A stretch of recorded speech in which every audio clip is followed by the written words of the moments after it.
Bili-bili kayong sasakyan, eh, tapos wala kayong parking. Bawal Ouch! kaya yun? Ay you have your Although sa'min own naman driveway. naman. So, yung sasakyan ko nandun naman sa tapat.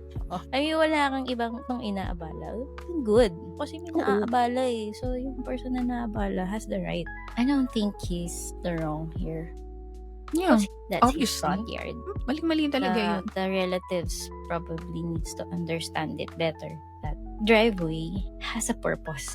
Yeah. For the Tsaka owner of the house to be able to get in and out without blockage. hassle. Tsaka anong klase yun, yung wag daw irason yung emergency? What the fuck? What if there is emergency? Oh, Kaya ano nga, magagawa nila dun?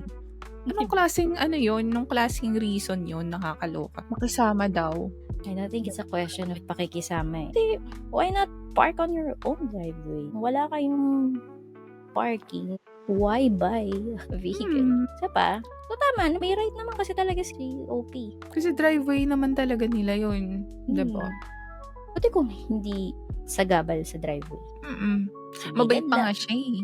Kasi 'di ba, ang ginagawa pa niya, siya na mismo yung nag-uusog tapos binabalik pa nga niya. Sabi niya dito, binabalik pa niya Abala dun sa yun, group. abala yun sa kanya kasi Oo. hindi naman magaan ang sasakyan. In the first place, hindi naman niya dapat yun ginagawa. Yun nga, Hindi niya naman kailangan gawin actually. So, park sila sa kanila.